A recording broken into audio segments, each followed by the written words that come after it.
नाम घेता गजानन झाले जन्माचे सार्थक नाम घेता गजानन झाले जन्माचे सार्थक शेगावीचे योगीराज थोर ब्रह्मांड नायक ब्रह्मांड नायक ब्रह्मांड नायक ब्रह्मांड नायक ब्रह्मांड नायक। प्रभू रामचंद्र मर्यादा पुरुषोत्तम, त्याची पत्नी सीता पतिव्रता, तरी देखील रामाला वनवास भोगावा लागला आणि सीतेला अग्निदिव्यातून जावं लागलं। देव असूनही त्यांना हे भोगावं लागलं, तर माणूस कसा त्यातून सुटणार? आयुष्यात कसोटीचे प्रसंग येणारच। सोन्याची पारख अग्निपरीक्षेनंतर होत असते।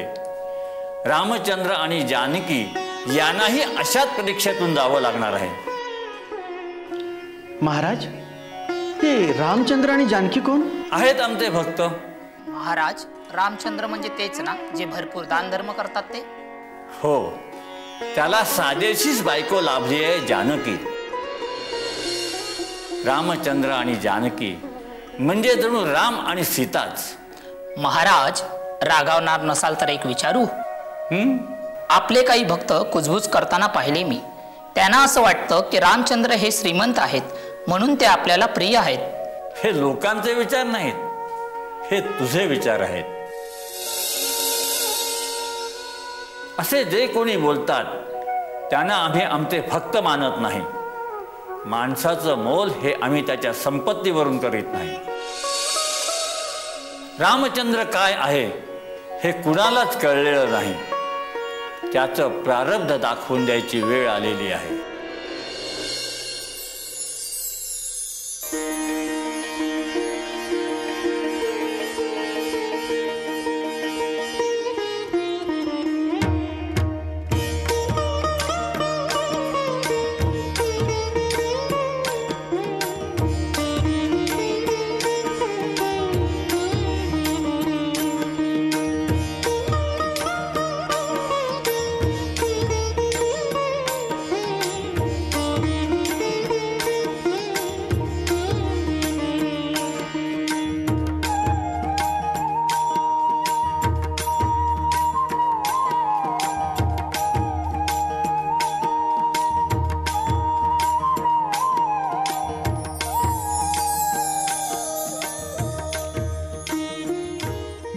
बाळा अक्षय, आमच्याकडून जे जे तुला द्यायचंय ते आम्ही तुला देणारच, पण स्वतःहून कर्तृत्वाने जे जे मिळवायचं आहे हे तुझं तुला मिळवायला हवं। बाबा, अशी कोणती गोष्ट आहे जी मलाच मिळवायची आहे?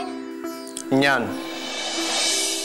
ज्ञान ही एक अशी गोष्ट आहे जी आपल्याला आपले आई बाबा, आपले गुरुजी देतात, पण हे तितकंच देतात जितकी त्यांच्याकडे आहे।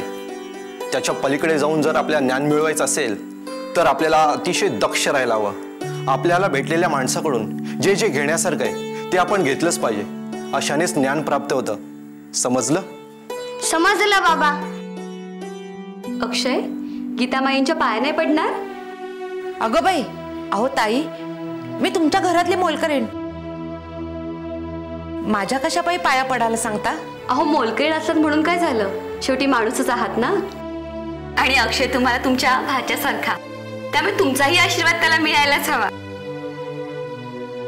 आयुष्यमान भव अक्षय, खूप मोठा हो, आई बाबांचं नाव कर, देव तुला काहीही कमी पडू देणार नाही। आई मला आज गजानन महाराजांच्या मठात घेऊन जाणार आहे, तू येणार बरोबर? मी? हो, तुम्ही चला ना आमच्या बरोबर। गीतामाई, जरा इकडे या बघू। अक्षय, मी सगळ्या सांगितलेल्या गोष्टी लक्षात ठेवा। काय? अहो गीतामाई, आजच्या चांगल्या दिवशी हे काय लुगडं नेसला आहात तुम्ही? जुनं झालंय। थांबा,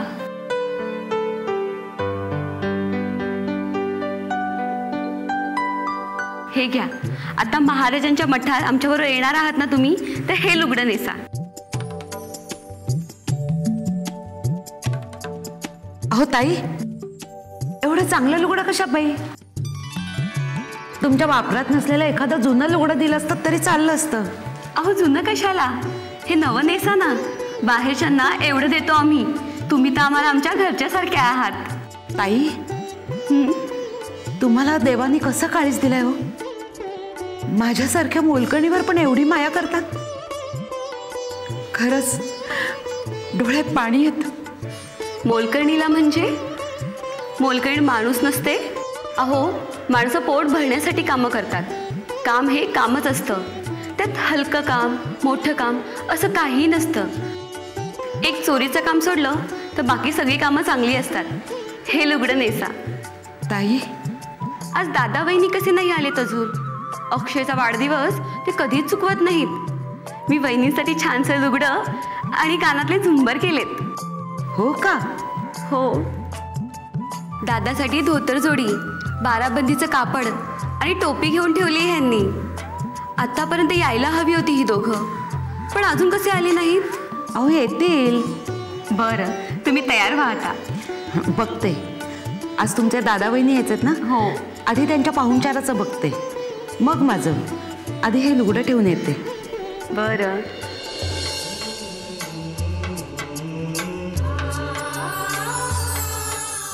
नाती रक्ताचीच असं काही नाही.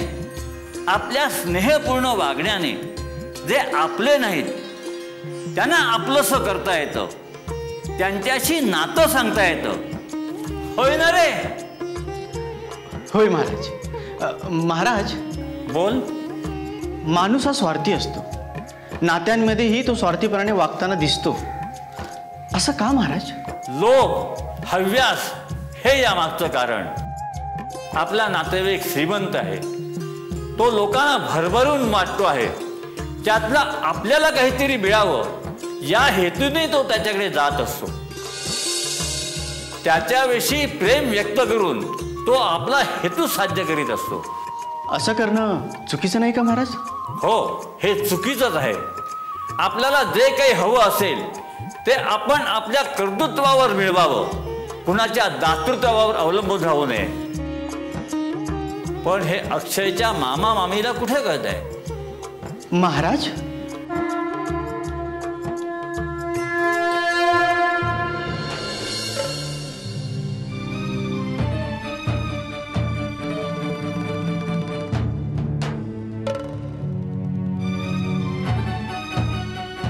तुमच्या भाच्याचा वाढदिवस आपण कधीही चुकवत नाही. या गोष्टीचा त्यांनाही खूप आनंद होत असेल नाही? हो, तर आपला अक्षय आहेच तसा. कुणी सुसंस्कृत. जानकी आणि रामचंद्र भाऊजींनी फार जपलंय लेकराला. दान धर्माच्या बाबतीत रामचंद्र भाऊजींचा हात कुणीही धरू शकणार नाही. आपण त्यांना भेटायला जातो तेव्हा आपल्याकडे एक गाठोड असतो, पण येताना त्याची 2 गाठोडी होतात. मला लुगडं, तुम्हाला धोतर जोडी, अगदी ठरलेलंच. खूप चांगलं वाटतं त्यांच्याकडे जाताना. हो, तर बघूया यावेळेस काय देत आहेत ते. मी काय म्हणते, म्हण. जाऊ द्या. तुम्ही म्हणाल मी स्वार्थी आहे. नाही म्हणणार. अगदीच वाटलं तर मनातल्या मनात म्हणेल. पण म्हण एकदाच, जे मनात असेल तर बोलून टाक. असंही तुमची बहीण आणि भाऊजी आपल्याला काही ना काहीतरी देणारच आहे. मग यावेळी आपल्याला पाहिजे ते मागून घेतलं तर कसं? कल्पना चांगली आहे, पण मागणं बरं दिसत नाही. ते त्यांना हवंय तर स्वतःहून जोपर्यंत देतात तोपर्यंत ठीक आहे. पण आपण मागून घेणं म्हणजे त्याच्यात आपला आदर्शपणा दिसेल. आणि काय होईल, ते देताना शेवटी आपला हात आखडून घेतील. अक्कल हुशारीने मागायचं हो. आम्हाला अमुक एकच द्या असं थेटपणे मागायचं नाही. समजलं? समजलं. म्हणजे घास तोंडाशी न्यायचा, पण असा. अगदी बरोबर. चला आता. ही दोघं अक्षयची मामा मामी.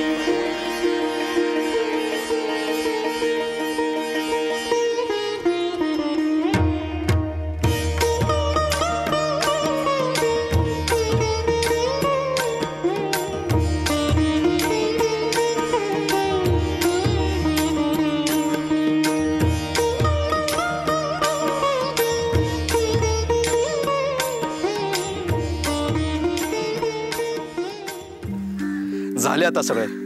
बाळा अक्षय, तुझ्या वाढदिवसाप्रित्यार्थ दान धर्म एवढं सगळं तुझ्या हातून झालं, हे खूप उत्तम झालं. दान धर्माचं महत्व तुझ्या आजोबांनीच मला समजावून सांगितलं.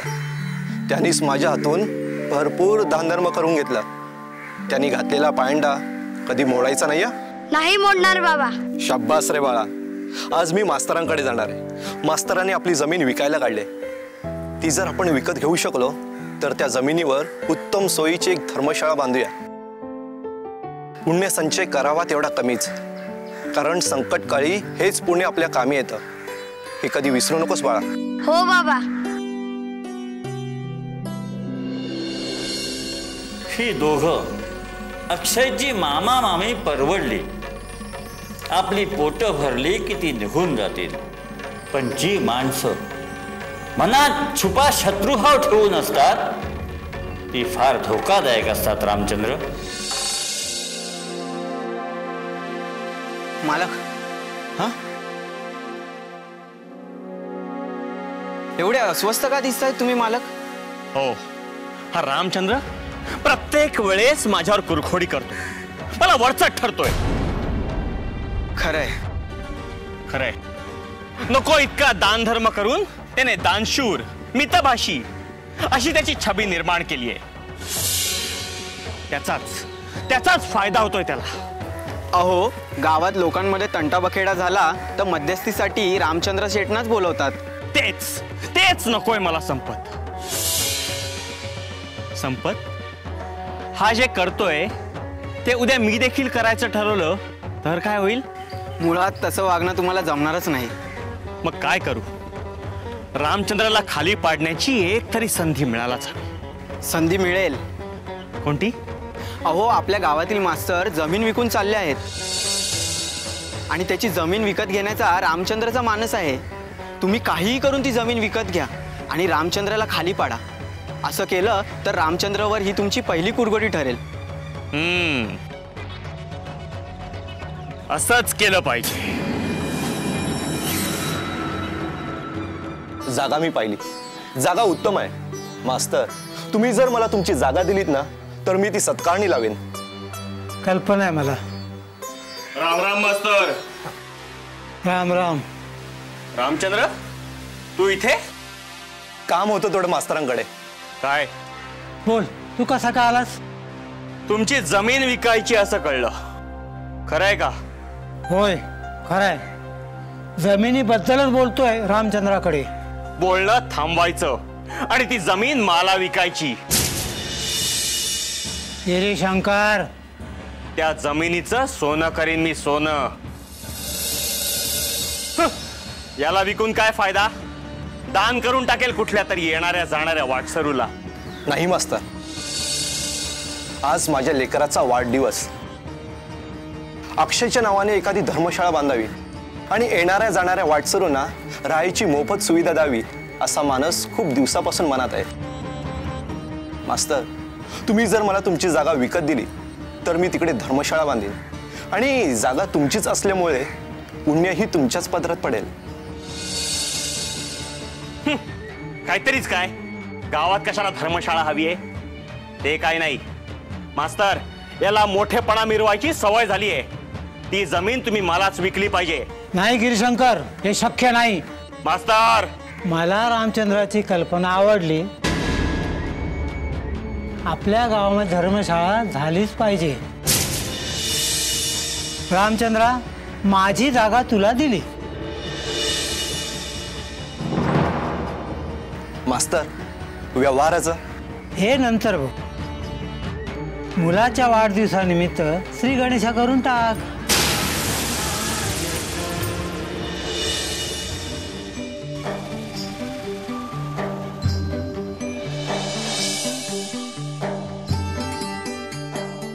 धर्मशाळा बांधून समाजसेवा करायची खूप दिवसापासूनची इच्छा होती.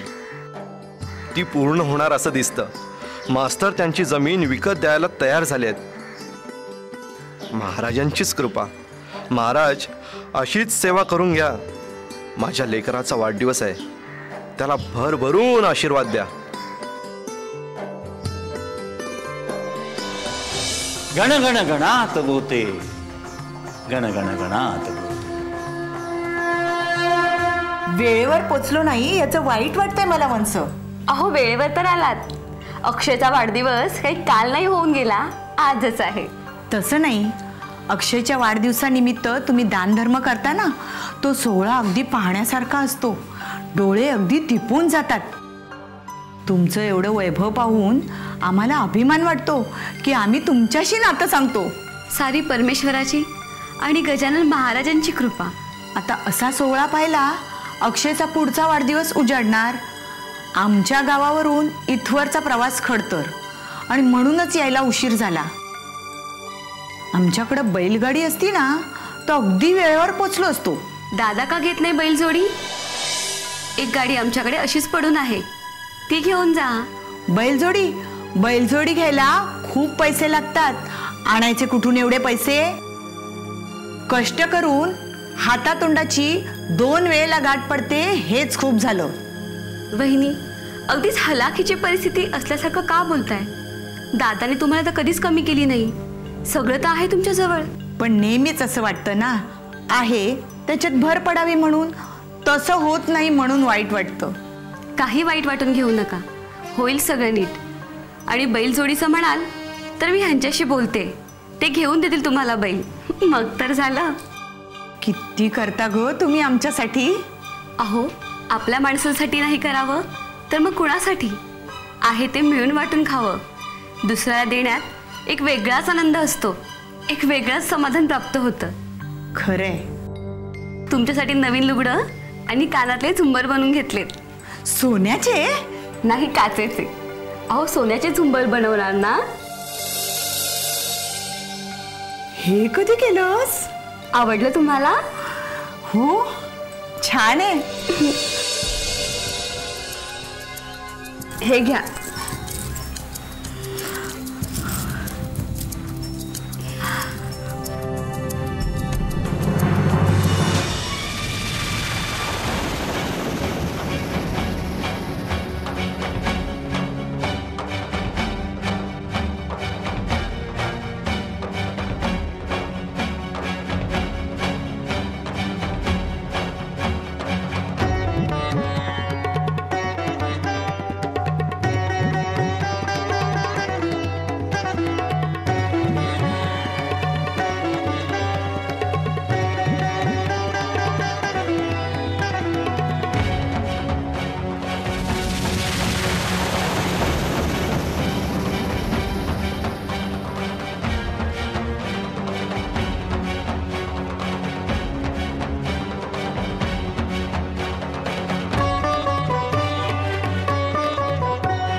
ऐक.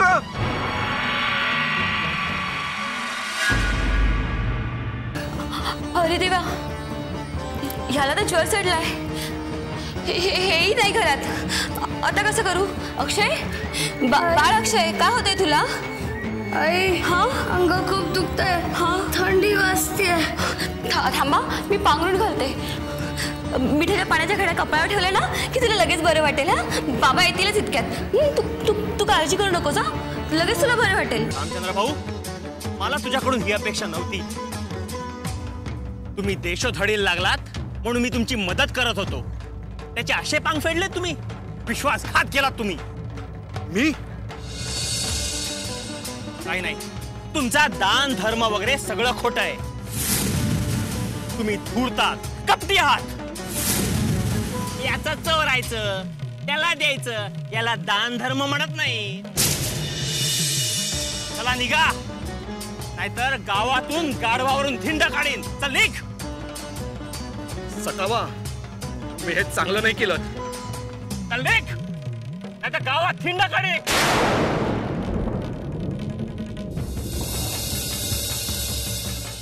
अक्षयच्या अंगात ज्वर चढलाय. मिठाच्या पाण्याच्या घड्या कपाळावर ठेवल्या तरी ज्वर कमी होत नाहीये. वैद्यबुवांना बोलवायला हवं. थोडेसे पैसे हवे होते, देतेस? पैसे? हो, हे मजुरीला गेलेत, येताना मेहनताना घेऊन येतील. ते आले की तुमचे पैसे तुम्हाला परत करीन. परत करायचा प्रश्न नाहीच आहे वंस. माझ्याकडे पैसे असतील तर देईन ना तुला. माझ्याकडे पैसे नाहीत. वहिनी,